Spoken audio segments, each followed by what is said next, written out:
Today on Blue Values TV, we're going to talk with the Placer Food Bank. Stay tuned.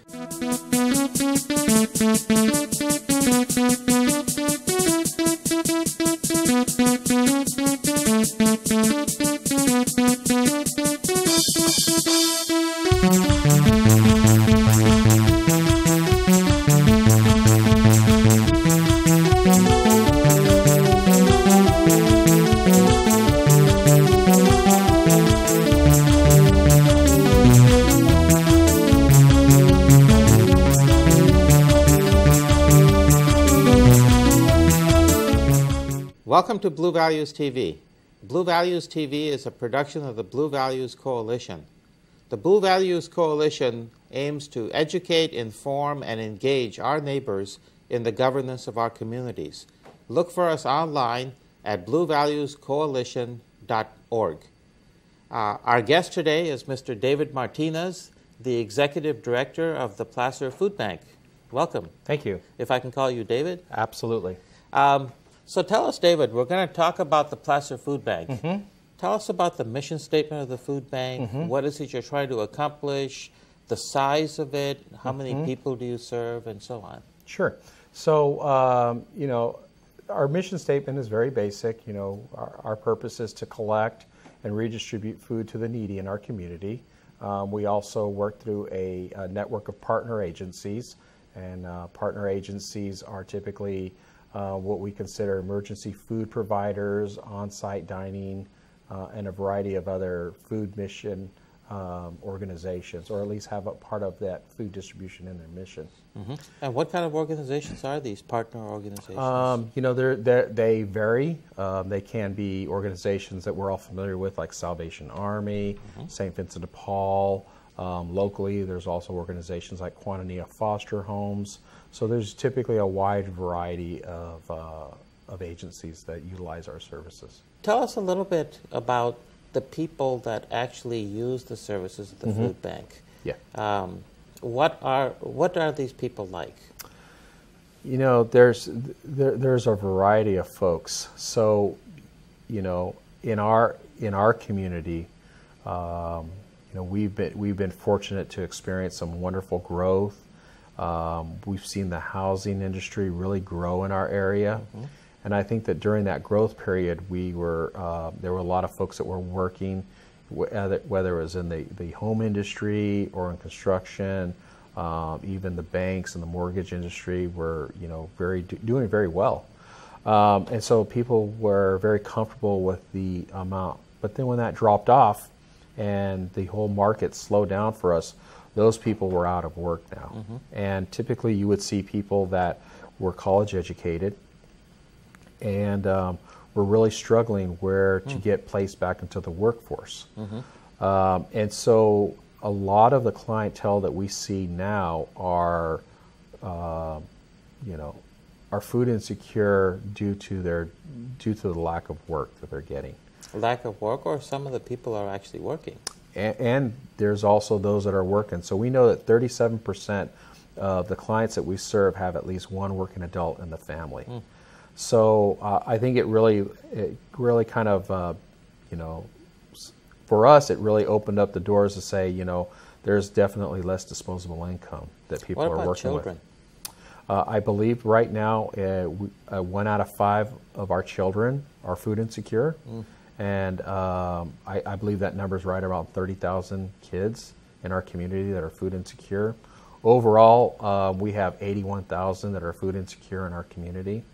And so even if we're doing 60 to 70,000, we're still not hitting the number. Right. Yeah. There's room to expand and grow this program. We have a video also on the people, kind of a profile of someone who utilizes a food bank. Let's take a brief look at that one as well. Sounds good.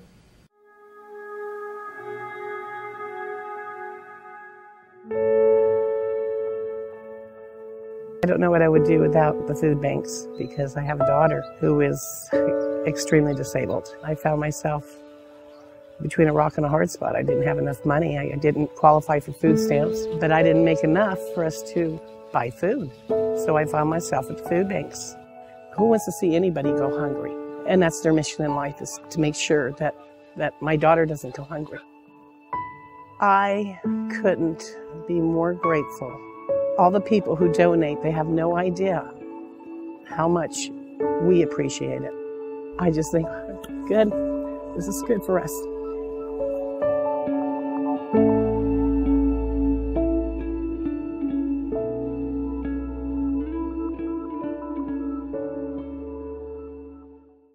How many people do you serve? So I probably would have to give you a little bit of history on this. Sure, please. And we started in as a multi-service organization, originally known as Community Resources Council. And in 1985, we answered an RFP through the county to distribute USDA. We felt it was beneficial. The services we did back then were, utility assistance, rental assistance, just a wide variety of social services. And we added food to the menu as a way to help people. And over the years, we have migrated to solely doing food.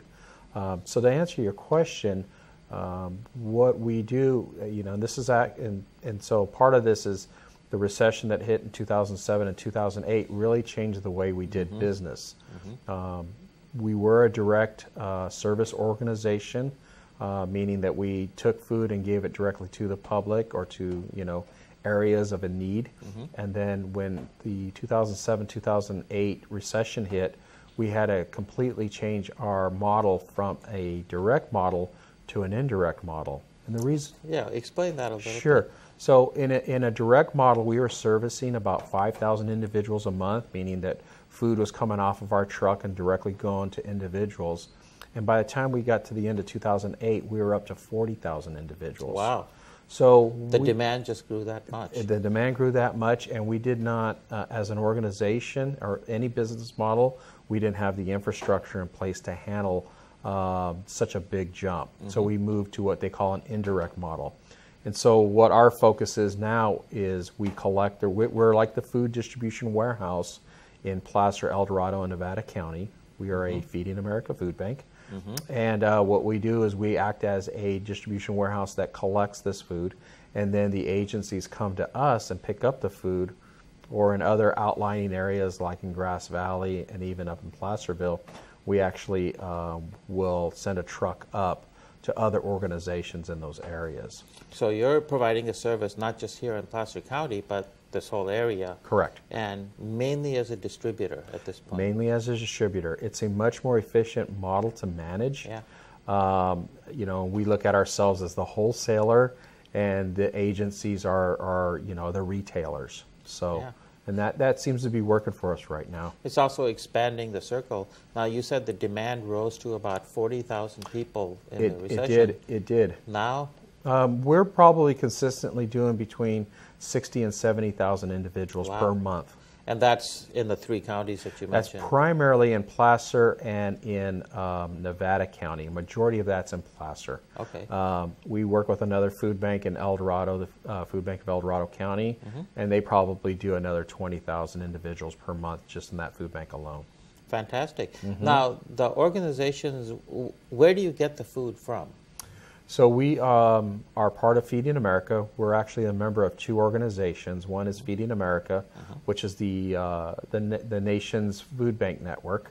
It's also, I believe, and I may be misquoting this, but I believe it's the third largest charitable organization in the United States. Wow. It consists of 200 food banks nationwide, and because there's so few of us, typically Feeding America food banks have large geographical areas. I would consider a small to medium that only covers 3 counties. Wow, really? Now in Feeding America, you've got a lot of food banks involved in that, and then you have partner organizations that actually provide the food. Right. And what are those organizations? So Feeding America started originally as a food rescue organization. But then as they rolled into the 80s, they started aligning themselves with donors like Nabisco and Kraft. And so those relationships are still in existence. They've also moved over to the retail market, where now we have relationships with Walmart, Sam's Club, Save Mart in our area, and a variety of other retailers throughout the nation It's retailers like Kroger, H-E-B, and other organizations like that. So nationally, those relationships are where we have the ability to get those donations from locally. Now, what about other organizations that might donate food to food banks? I understand there are some programs where churches will sometimes grow food and donate to food banks as well. That is correct. So there's an interfaith food ministry where a collection of churches will gather that type of food and give it to a food ministry that is, in this particular case, is called Interfaith Food Ministries. They're in Auburn, and they have, I believe, 10 to 15 churches that supply money and food that's grown locally within one of their parishes, and then they donate it to that organization. We also have churches that are part of our community garden program, and they actually have plots where they grow food and donate that food directly to the food bank. Fantastic use of property that's available, especially in Placer County. Our food bank distributes about 8 million pounds, but at least 3 million of that right now is produce. Yeah, and that's one of the things that typically for food banks is a bit of a difficulty in getting produce.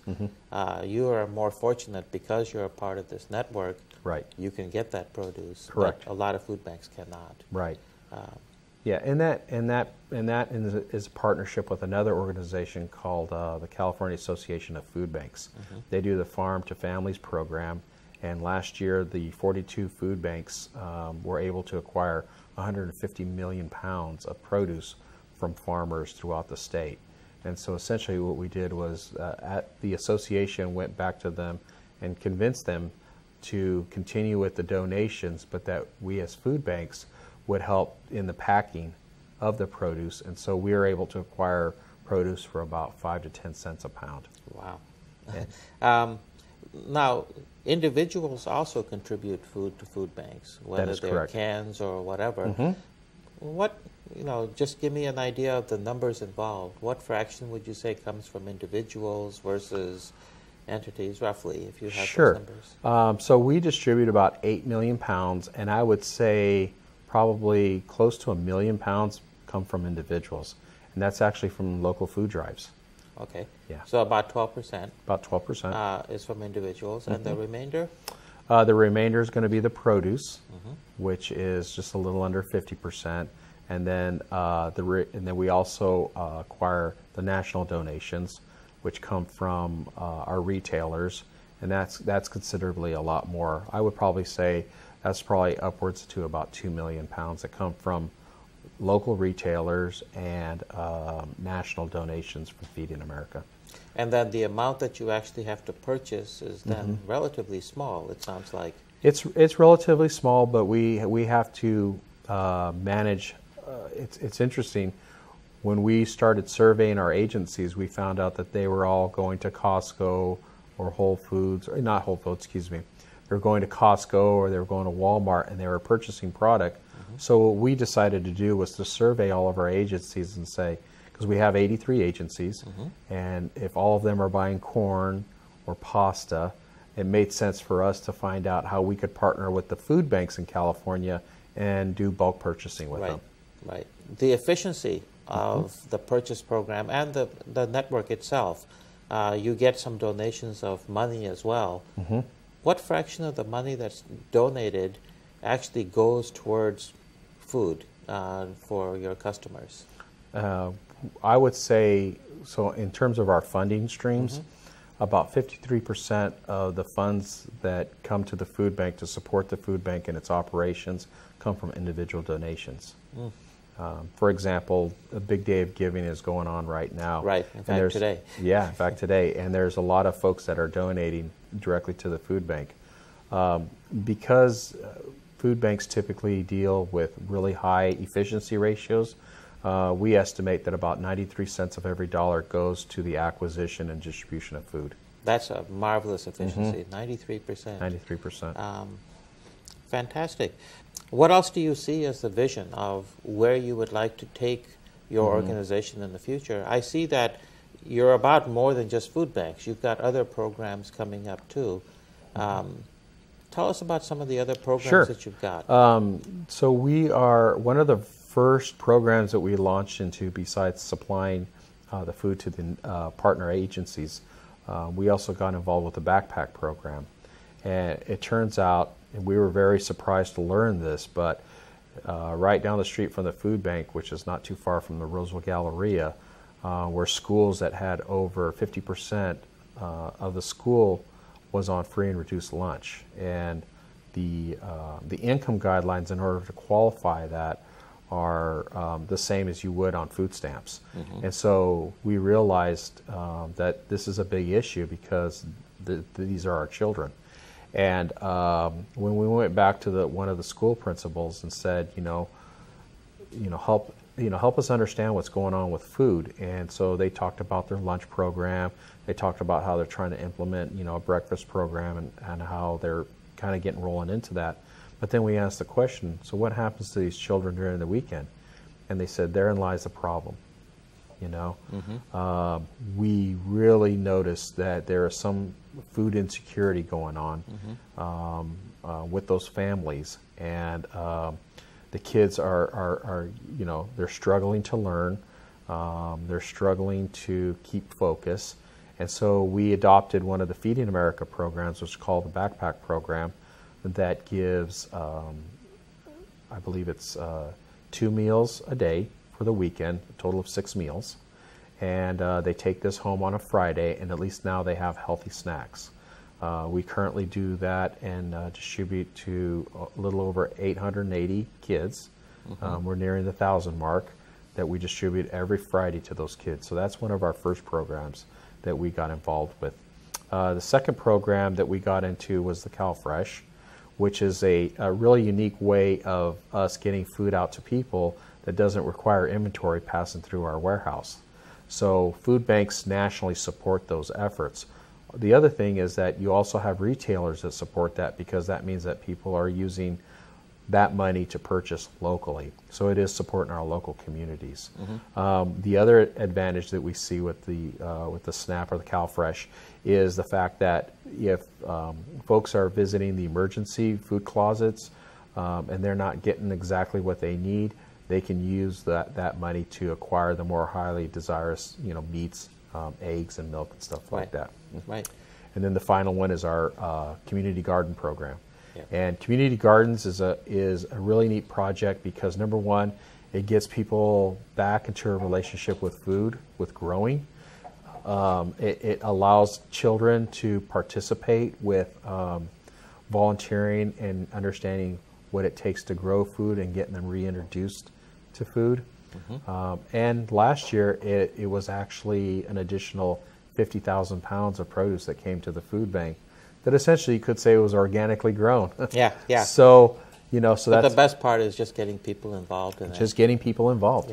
Yeah. So those have been our pretty much our main programs right now. We have a video on these programs, Yes. some of these programs. Let's take a look at that. Absolutely, that'd be great.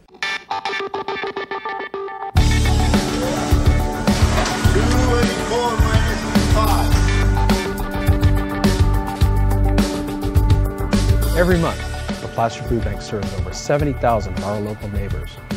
Many of you may know that includes food. But I'd like to take an opportunity to highlight the various other ways your food bank is helping our neighbors in need.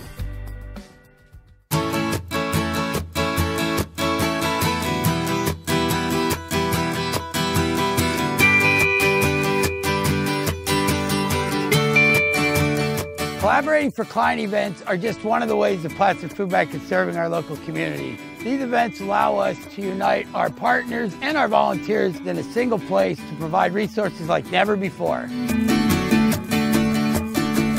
The Kids Clothesline is here to be able to help families in need be able to get clothing and shoes for their children. Some of the families that have come to the Kids Clothesline have had children that come to me who have holes in their jeans. They have no shoes on, no jackets, no sweaters. To be able to give a child a new jacket, a pair of jeans with no holes, shoes with no holes. It is such a rewarding and blessing thing that I can do for these families. And they are so, so appreciative to be able to get clothes for their kids. One of our greatest challenges is being able to connect people with services that they need. Here at our Collaborating for Client events, we take advantage of these events to be able to connect people with services and information that will help them get back on their feet. We're able to provide application assistance into the CalFresh program and many other services. Our mobile pantry provides us an opportunity to distribute food and fresh produce into areas that have been historically hard to reach. We refer to these areas as food deserts. In addition, we're now able to collect food from our partners throughout the community to be distributed on a much larger scale on dedicated days like the Collaborating for Clients events. These programs help us to make a much greater impact in providing food and fresh produce into our county's hard-to-reach areas. People coming in to receive food that are actually in a bind. They're having to pay cash for their insurance, medical issues, or they've had car accidents, and they're so, so grateful. At the end of the day, it fills our heart when we see families walk away with not only free food, but free clothing for their kids and an array of services and connections that they've made with community partners. Gracias. In addition to the Collaborating for Client events, the Placer Food Bank is developing other ways to get food and resources to those in need. We're traveling into communities to serve families, seniors, and those that have traditionally been hard to reach. Seniors are often the most isolated and underserved population in Placer County. The Food Bank is providing events that are connecting seniors with organizations and the vital services they need. These events include assistance for food, nutrition and health classes, and financial planning resources. Sometimes it's difficult for them to get out. With these events, they go to one location and are able to be connected immediately with all the services that they need. The Food Bank's Recipe for Success program is a series of events held at schools that has been a wonderful blessing for our families. It brings together businesses and organizations that are passionate about empowering our families. These events provide us practical tools like financial planning, reading programs, healthy meal education, nutrition classes, and CalFresh registration. We would not be able to empower our parents without programs like the Food Bank's Recipe for Success. Together, we are empowering members of our community. With your help, we can continue to have more events throughout the year and continue services to families and seniors. Your support is helping shorten the line for food insecurity in Placer County, and for that, we thank you. To find out how you can help support the Placer Food Bank, visit www.placerfoodbank.org. Now, what are the challenges that you're facing? Is it the acquisition of food, or what are the particular challenges that that you're facing to be able to offer more services? And so there's always an idea of how much food we're getting out to individuals, and so when you start looking at 70 and 80,000 individuals, and then you break that down with that's about 600 to 600 to about 650,000 individuals. When you start doing the division on that, you realize that each individual is getting a very small amount of food. So obviously we want to be more impactful with the amount of food that we're distributing. So that's kind of some of the restrictions we're running into right now. In 2008, we moved to a new warehouse that was 3 times larger than what we had prior to 2007, and we outgrew that in about a year or two. Wow. How big is that warehouse? It's only 10,000 square feet, and we have to, and that entire warehouse transitions at least 3 to 4. The entire warehouse transitions 3 to 4 times a month.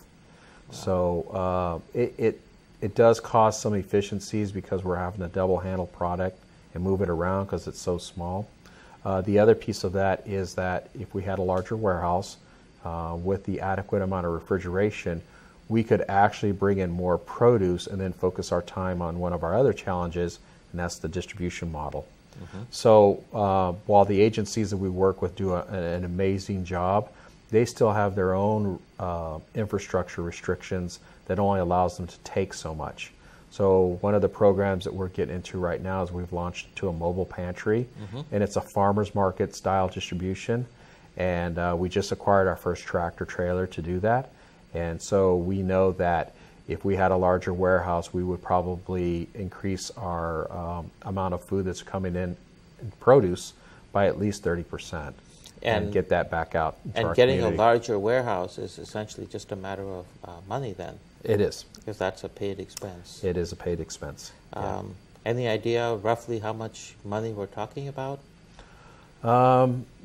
You know, I can take some estimations on what some of the other food banks are doing in the country, and sometimes they're raising up to, you know, $2 million to $5 million, depending on you know, what they need to do in the warehouse.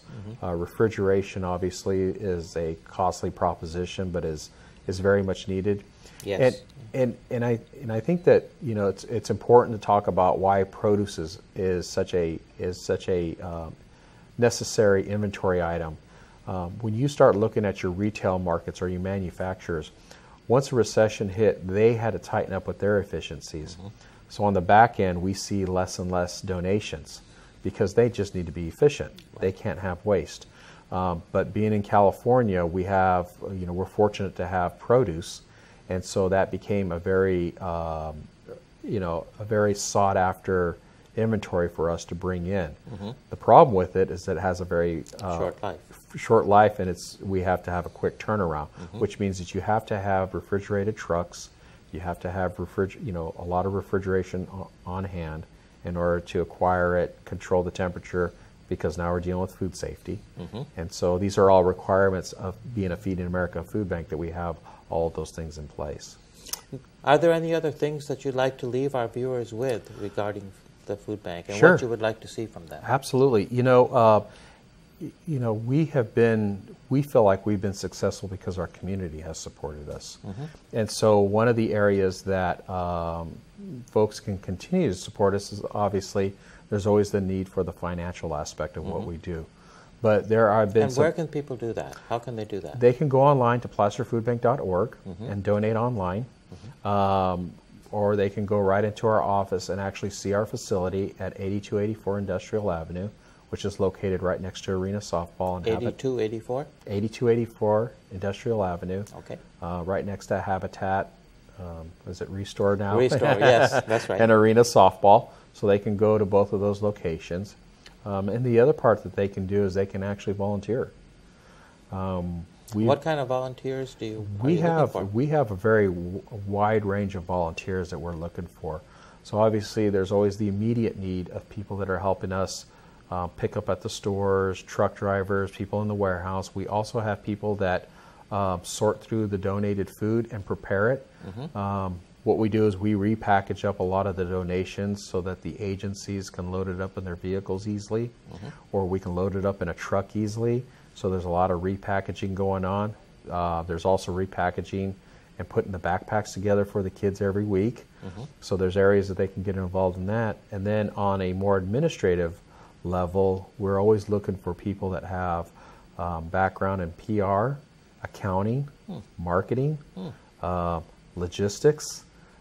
We've been very fortunate that people have been stepping up that have a unique skill set that is applicable to any business model. Well, thank you. It's been a most informative session. Thank you very much. I hope that our viewers are enthused and excited about getting engaged and involved. I hope so too. Thanks for joining us today. It was wonderful having you on our show. Thank you. It was a pleasure. And to all of our viewers, thank you for joining us. And until next time, good night.